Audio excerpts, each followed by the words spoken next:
A'udzubillahi minasyaitonirrajim. Bismillahirrahmanirrahim.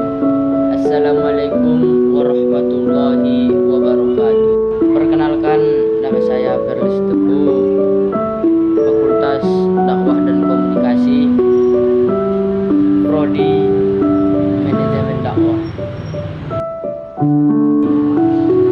Ya, di sini saya akan mencoba menjelaskan secara ringkas terminologi hadis pada mata kuliah Ilmu Hadis. Dosen pengampu Muhammad Iqbal Abdul Muin LCM. Pada pembahasan yang pertama ini kita akan membahas tentang hadis.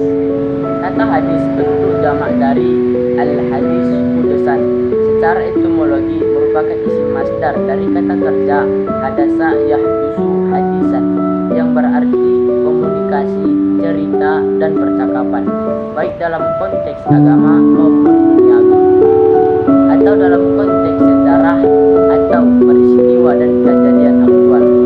Penggunaan dalam bentuk kata sifat adjektif mengandung arti yang pertama, al-jadid, sesuatu yang baru, lawan kata dari al-qadim, sesuatu yang lama. Yang kedua, al-khabar, yang artinya berita, yaitu sesuatu yang dipercakapkan atau dipindahkan dari seseorang kepada orang lain. Dan yang ketiga, yaitu al-qarib, sesuatu yang dekat. Dengan demikian, pemakaian kata hadis di sini seolah-olah dimaksudkan untuk membedakannya dengan Al-Quran yang bersifat al-qadim. Menurut MM Ajami, penggunaan kata hadis dari sudut kebahasaan dalam Al-Quran ini salah satunya komunikasi religius, pesan atau Al-Quran, sebagaimana terdapat dalam Quran surah Al-Zumar. Telah Allah turunkan perkataan yang paling baik, yaitu Al-Quran. Dalam hadis Nabi yang diriwayatkan oleh Al-Bukhari, sesungguhnya sebaik-baik hadis atau cerita adalah kitab Allah, yaitu Al-Quran. Pembahasan yang kedua adalah sunnah.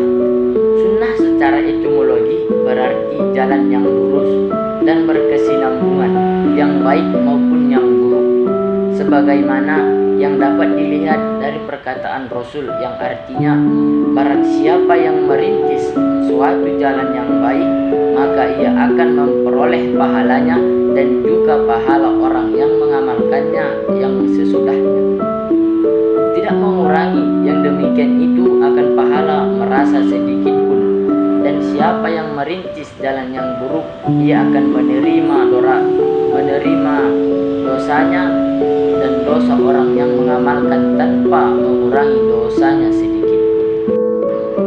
Sunnah sebagai tradisi Rasulullah Shallallahu Alaihi Wasallam seperti yang dipahami sebagian kaum muslimin belakangan.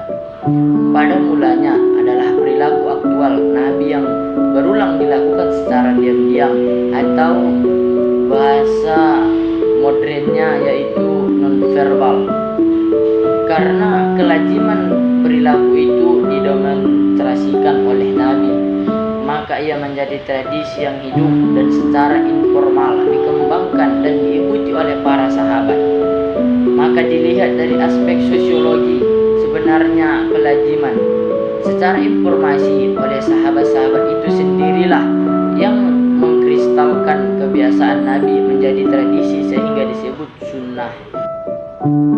Ya, pada pembahasan yang ketiga ini kita akan membahas tentang khobar.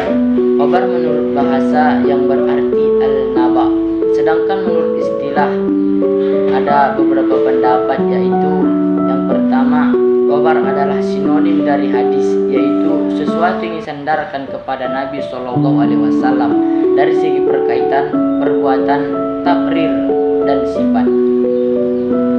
Khobar berbeda dengan hadis. Hadis adalah sesuatu yang berasal dari Nabi, sedangkan khobar adalah berita yang datang dari selain Nabi atas dasar dengan muhaddisin. Sedangkan mereka yang berkecimpung dalam kegiatan sejarah dan sejenisnya disebut ahbari. Pada pembahasan yang keempat ini kita akan membahas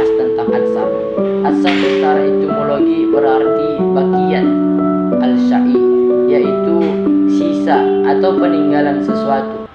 Sedangkan pengertiannya secara terminologi ada dua pendapat, yaitu yang pertama, atsar adalah sinonim dari hadis, yaitu segala yang sesuatu yang berasal dari Nabi Shallallahu Alaihi Wasallam. Dan yang kedua adalah atsar adalah berbeda dengan hadis, yang artinya sesuatu yang disandarkan kepada sahabat dan tabi'in yang terdiri atas perkataan dan perbuatan.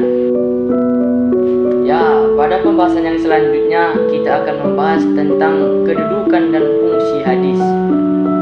Pada masa Rasulullah tidak ada sumber hukum selain Alkitab yang disebut dengan Al-Quran dan Al-Sunnah. Di dalam Allah Ta'ala terdapat pokok-pokok yang bersifat umum bagi hukum-hukum syariat.